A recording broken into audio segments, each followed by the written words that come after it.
Bienvenue à tous. Alors, comme promis, on se retrouve aujourd'hui pour l'inscription à destination Canada. Comme vous le savez, l'inscription est ouverte à partir d'aujourd'hui, 19 septembre 2022, au 16 octobre 2022. Dans cette vidéo, on va voir rapidement comment faire l'inscription en quelques minutes.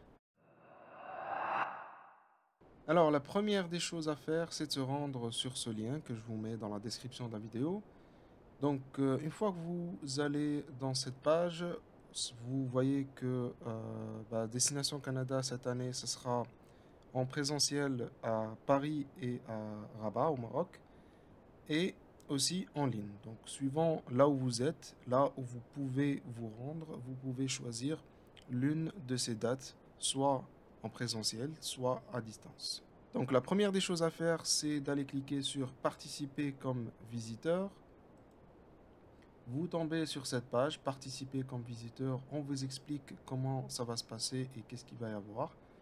Donc, on vous explique par exemple que Destination Canada, c'est un forum qui va vous permettre de vous mettre en contact avec des représentants d'immigration ou d'IRCC, des représentants des provinces et territoires, des représentants d'organisations qui pourront répondre à vos questions et des organisations responsables des tests de langage, etc.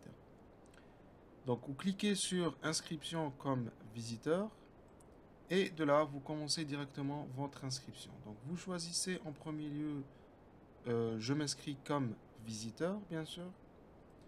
Ensuite, vous mettez votre nom de famille, votre prénom, votre adresse courriel et vous confirmez votre adresse courriel.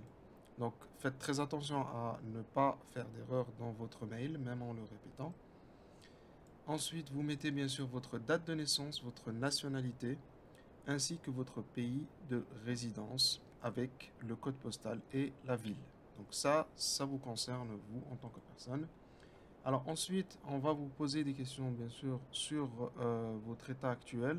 Si vous êtes par exemple inscrit dans l'un des services publics d'emploi qui existent dans certains pays, par exemple l'ANEM d'Algérie, Arctis International de Belgique et ainsi de suite. Donc si vous êtes dans ces pays et que vous êtes inscrit dans l'un de ces services publics, vous choisissez un de ces services. Alors ensuite, vous allez choisir la date à laquelle vous souhaitez participer à Destination Canada. Et donc, on vous remet tous les choix qu'on a vus au début de vidéo. Donc, vous choisissez la date qui vous convient. Donc là, vous êtes obligé de choisir une date. Alors ensuite, si par exemple vous souhaitez que votre conjoint ou conjointe soit aussi inscrit à Destination Canada, vous pouvez le faire directement ici en précisant nom, prénom, l'adresse courrier et son mail aussi. Alors, on vous met aussi une remarque plus haut. Bon, ça concerne le fait de se rendre dans certains pays qui demandent un visa. Si vous êtes hors de France et qu'il vous faut un visa pour aller à la France, on vous explique clairement que en vous inscrivant ici, vous n'avez aucune, entre guillemets, aide pour avoir le visa ou autre. Donc on vous dit que si vous demandez de participer en personne, vous devez être en mesure d'obtenir un visa pour la France ou pour le Maroc, si requis, et de payer vos frais de voyage. Donc les organisateurs du forum ne peuvent en aucun cas intervenir auprès des autorités françaises ou marocaines et ainsi de suite. Donc, ensuite, bon, vous allez entrer vos compétences et formations. Donc, on va commencer par les compétences linguistiques. Donc, votre niveau de français et d'anglais. Donc, si vous n'avez pas passé de test de français ou d'anglais, donc vous estimez à peu près votre niveau, sans exagérer, bien sûr. Mais si vous avez passé déjà, par exemple, le TCF Canada, si vous avez un niveau B1, B2, c'est plutôt modéré. Et si vous avez un C1, C2, c'est plutôt élevé. Pareil pour le IELTS. Si, pour le IELTS, qui est le test d'anglais, si par exemple vous avez entre, je dirais, 6,5, 6, 6,5, 7, c'est plutôt dans le modéré. Et si vous avez plus de 7, c'est plutôt élevé. Donc vous choisissez votre niveau ici de français et d'anglais. Par la suite, vous allez aussi choisir votre niveau d'études. Donc, tout simplement, votre niveau d'études est tel qu'il a été évalué si vous avez fait l'évaluation. Sinon, vous choisissez tout simplement votre niveau d'études. Aussi, votre secteur d'activité, donc par rapport à votre expérience de travail, bien sûr. Il faut choisir votre secteur, soit en gestion, affaires, sciences naturelles, sciences de la santé, en enseignement, et ainsi de suite. Donc c'est assez général ici, donc ne vous inquiétez pas parce que ici vous choisissez le secteur. Par la suite, vous allez choisir aussi donc on a le niveau d'études, le secteur, l'intitulé, donc le titre de votre poste. Si vous avez déjà une lettre de référence, vous avez déjà votre titre de poste ou dans votre attestation de travail. Ensuite, vous allez choisir votre CMP. Alors, si vous ne connaissez pas déjà votre CMP, vous pouvez vous rendre sur ce lien, donc trouver le titre et le code de votre CMP. Donc, je rappelle, la CMP a 4 chiffres, donc toujours l'ancienne CMP. Donc, vous venez ici, vous tapez quelques mots-clés et vous cherchez votre CMP, puis vous choisissez ce qu'on vous donne dans la page et vous confirmez que c'est bien votre CMP. Alors ensuite, ici, si toutefois vous avez un deuxième métier ou une deuxième profession, vous la choisissez ici, donc vous remplissez les mêmes informations. Alors ensuite, on va vous demander votre état actuel par rapport au Canada, c'est-à-dire qu'est-ce que vous avez fait par rapport à votre projet d'immigration, votre projet de travail. Donc par exemple, vous pouvez choisir entre ces choix. Vous pouvez dire que vous avez déjà un permis d'études, vous avez déjà obtenu un permis de travail, vous êtes dans le bassin Expérience Internationale Canada, vous avez un permis de travail, etc., etc. Donc, par exemple, moi je vais choisir, vous êtes dans le bassin Entrée Express et vous avez l'intention d'acquérir ou de créer une entreprise au Canada. Donc, bien sûr, par la suite, alors, si vous choisissez, vous êtes dans le bassin Entrée Express, quelle que soit l'étape dans laquelle vous êtes par rapport à Entrée Express. Donc on va vous demander votre numéro d'entrée express. Donc ce sera celui-là. Donc vous allez dans votre compte et vous allez aller prendre le numéro de la demande. Donc ce sera votre numéro. Donc il suffira bien sûr de faire donc, les choix qu'on a dit. Donc vous êtes dans le bassin, vous avez l'intention. Donc là vous choisissez suivant votre cas. Suivant le cas de chacun, on va vous demander telle ou telle information. Donc vous entrez votre numéro de profil. Vous chargez ensuite votre CV. Donc bien sûr, on vous explique, comme on l'avait précisé dans la vidéo où je vous invitais à préparer votre CV pour Destination Canada. On vous dit que vous devez télécharger votre CV bilingue, français-anglais, au format canadien.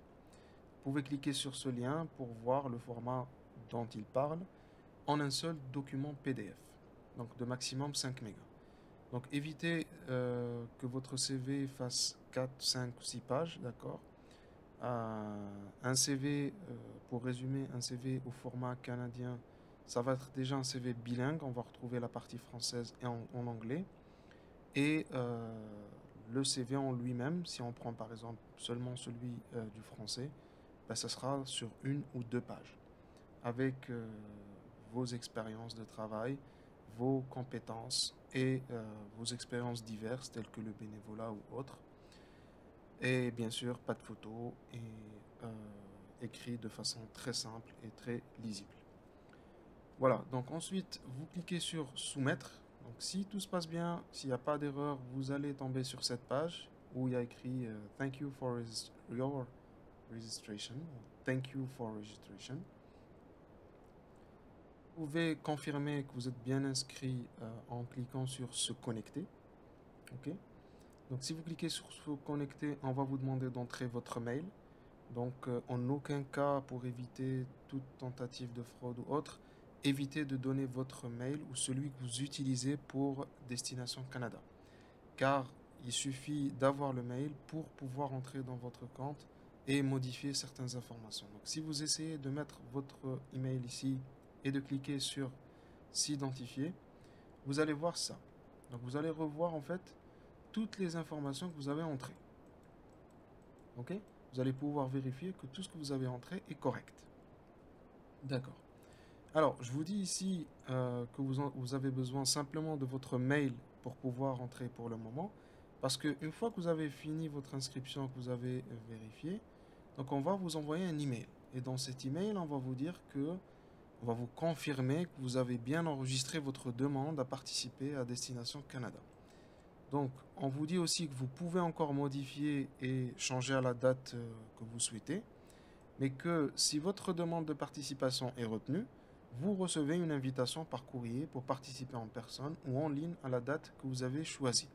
Et c'est à ce moment-là, en fait, qu'on va vous transmettre aussi un mot de passe pour que votre compte soit un peu plus sécurisé. Donc, une fois l'invitation envoyée, la date de participation ne pourra pas être modifiée. Vous aurez accès à la plateforme et à l'application mobile quelques jours à l'avance pour préparer votre participation. Et vous pourrez continuer à visiter en ligne jusqu'au 1er décembre 2022. Pardon, 1er décembre 2022 jusqu'au 31 mars 2023. Alors, dans le cas où vous n'êtes pas retenu, donc si votre demande n'est pas retenue en raison du nombre restreint de places, parce qu'il faut savoir qu'après avoir soumis votre demande, il va y avoir une sélection basée sur les critères qu'on a remplis, d'accord? Vous recevrez donc un courriel en vous expliquant comment accéder au kiosque. Donc vous aurez toujours accès au kiosque, aux documents d'information et toutes les vidéos qu'on va mettre, d'accord? Mais vous ne pourrez pas interagir, d'accord? Vous ne pourrez pas parler directement à quelqu'un ou vous renseigner. Donc, vous aurez accès toujours à l'information, mais vous ne pourrez pas avoir une interaction avec les organismes présents. Donc vous aurez toujours aussi accès au contenu du 1er décembre au 31 mars 2023. Donc cet email vous confirme que vous avez inscrit votre demande. Il ne vous confirme pas que vous allez participer forcément et pouvoir interagir. Donc dans tous les cas, vous aurez accès aux informations. Maintenant, pour la partie interaction avec les organismes, vous devez attendre jusqu'à la réception du mail de confirmation. Donc voilà, c'est ce que je voulais vous présenter concernant Destination Canada. Donc n'hésitez pas à aller vous inscrire.